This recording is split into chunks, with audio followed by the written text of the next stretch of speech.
Bien, siguiendo un poco con la teoría, así que vamos a hablar un poco de pilas y baterías. Una pila está compuesta por electrodos de distinto material sumergidos en una solución electrolítica, que se conoce como electrolito. Varias de estas pilas entre sí conforman lo que se conoce como batería, aunque en algunos lados pila y batería son lo mismo. Bueno, veamos una explicación sencilla de cómo funciona esto. Como dijimos, habían dos electrodos sumergidos en una solución. Si tienen un electrodo de carbono, un electrodo de zinc y ácido sulfúrico, una solución de ácido sulfúrico diluida como solución electrolítica. Lo que sucede es que a medida que el ácido sulfúrico va disolviendo el electrodo de zinc, al oxidarse, el zinc pasa a la solución como zinc 2 y deja dos electrones en el electrodo de zinc, en la barra de zinc, dejándolo cargado negativamente. ¿Sí? Entonces nos queda esta terminal con carga negativa. Y a medida que se va disolviendo zinc, ¿sí? La solución empieza a quedar cargada positivamente. Entonces le empieza a sacar electrones al electrodo de carbono. Y por tanto el electrodo de carbono va a quedar cargado positivamente.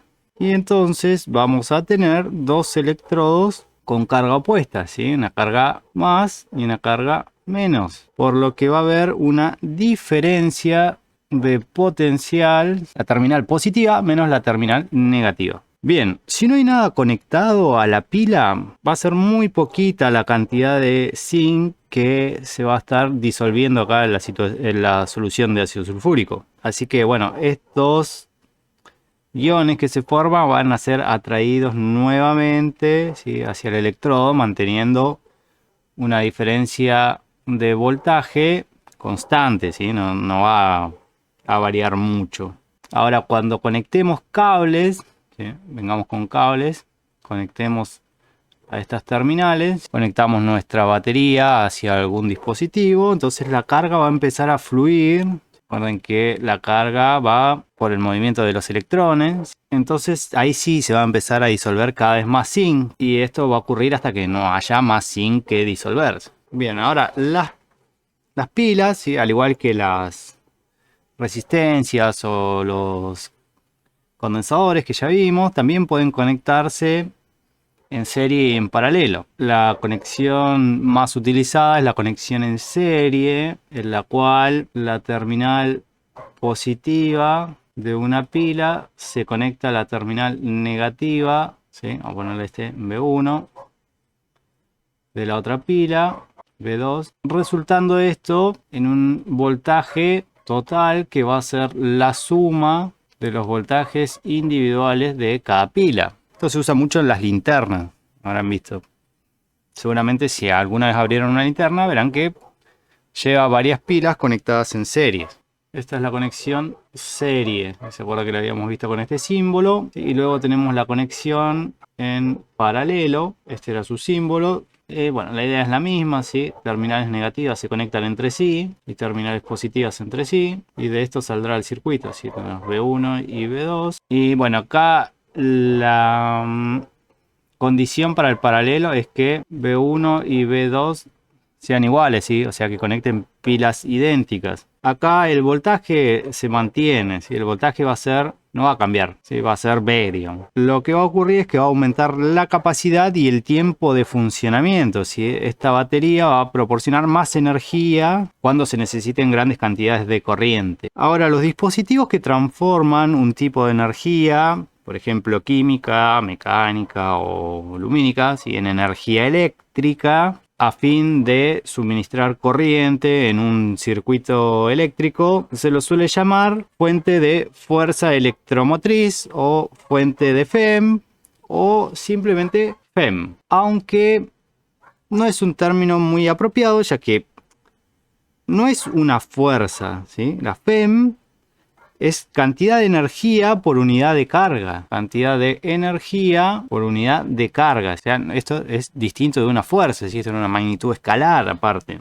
La FEM, ¿sí? La vamos a simbolizar con la letra griega epsilon, ¿sí? O en algunos libros la van a encontrar con la E cursiva. Y la unidad de la FEM, igual que la del voltaje, la diferencia potencial, es el volt. Se usa la letra E manuscrita o la epsilon para que no la confundamos con el campo eléctrico, ¿sí? ¿De acuerdo? Nosotros definimos que la E imprenta, esto era campo eléctrico y esto es FEM. Estas dos cosas son distintas entre sí, ¿sí? Es una cuestión de notación nada más. Entonces, la diferencia de potencial entre las terminales de tal fuente cuando no fluye corriente hacia un circuito externo se llama FEM de la fuente. Esa es la definición del libro. Ahora, las baterías son fuentes de voltaje casi constantes, pero no perfectamente constantes. Cuando se conecta un dispositivo a una batería, ¿sí? El voltaje cae por debajo del valor de la FEM. Esto se debe a que siempre hay un obstáculo dificultando el movimiento de cargas entre los electrodos y el electrolito, ¿sí? La solución electrolítica. Entonces se dice que la batería tiene una resistencia interna, que la vamos a simbolizar con esta R minúscula. La R minúscula que ven acá ya no va a ser más de radio, sino de resistencia interna, ¿sí? Cuando estemos hablando de circuitos eléctricos. Esta resistencia, ¿sí? R minúscula, está en el interior de la batería y no se la puede separar de la batería. Si miramos el diagrama que estamos viendo acá en pantalla, el voltaje entre el punto A y el punto B, B de AB, o sea, sería la terminal positiva, como dijimos, menos la terminal negativa, o sea, B de B. Cuando circula una corriente, ¿sí? Cuando fluye una corriente de esta batería, esto va a ser igual a la FEM menos la caída óhmica que ocasiona esa resistencia interna, ¿sí? Este es el producto de I por R, esto es el voltaje a través de esta resistencia, ¿sí? La caída de potencial a través de esa resistencia. Cuando no fluye corriente, ¿sí? Si no hay corriente, entonces el voltaje en los terminales es el voltaje de la FEM. Y durante el proceso de carga de la batería, el voltaje va a ser la FEM más la caída óhmica, porque acá la corriente tiene signo contrario, ¿sí? Estamos forzando a los electrones, ¿sí? A la corriente a pasar a través de la resistencia. Recuerden que la corriente fluía de la batería hacia el circuito. En cambio, cuando estamos cargando la batería, la corriente fluye hacia la batería. Bueno, en general estas resistencias internas son muy pequeñas. Para que se den una idea, ¿sí? En una linterna el valor de R es de más o menos 0,05 ohm. Y en las baterías de los autos la resistencia interna es mucho menor. Veamos un pequeño problema. Para el circuito que estamos viendo en pantalla, ¿sí? Debemos calcular la corriente que circula por el circuito, el potencial entre los puntos A y B, y la potencia disipada por la resistencia interna y la resistencia externa de 65 ohms. Tenemos el valor de la FEM de 12 voltios y el valor de la resistencia interna también de 0,5 ohm. Bueno, si miramos el circuito, el sentido de la corriente ya está definido. Tenemos el terminal positivo, acá tenemos el terminal negativo, ¿sí? Por lo que si la corriente fluye en este sentido, bueno, tendremos una caída óhmica acá de esta resistencia R interna y otra R externa, ¿sí? Y ambas están conectadas en serie, por lo que ese voltaje de la FEM va a ser igual a la corriente que circula por el circuito, ¿sí? Por la resistencia equivalente de esa serie, ¿sí? Por ser una serie es la suma de ambas resistencias. Entonces, reemplazando un poco de valores, esto va a ser 12 voltios y la corriente del circuito es la que queremos conocer. Y la resistencia equivalente simplemente será la suma de las resistencias, ¿sí? 65 más 0,5 ohm. Entonces, despejando de acá la corriente, bueno, nos queda el cociente entre 12 voltios y 65,5 ohm. Y esto da como resultado 0,183 amperes. ahí habríamos obtenido la corriente del circuito, ¿sí? Con la corriente del circuito podemos averiguar el potencial entre los puntos A y B. Potencial entre los puntos A y B va a ser la FEM menos la caída óhmica de la resistencia interna. Entonces teníamos una FEM de 12 voltios, ¿sí?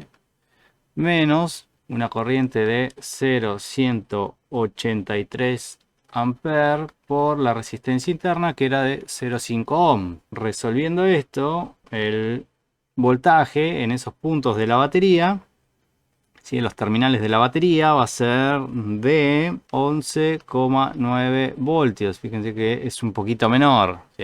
No mucho. Bueno, como les había dicho, las linternas tienen una resistencia interna, un orden menor al que estamos usando ahora. Así que fíjense que es mucho menor. O sea, es prácticamente igual el voltaje en los puntos de la batería que el de la FEM. En el punto C, bueno, la potencia disipada por cada resistencia va a ser para la resistencia externa, bueno, el producto entre la corriente del circuito al cuadrado por esa resistencia externa. Y para la resistencia interna será el cuadrado de esa corriente por la resistencia interna.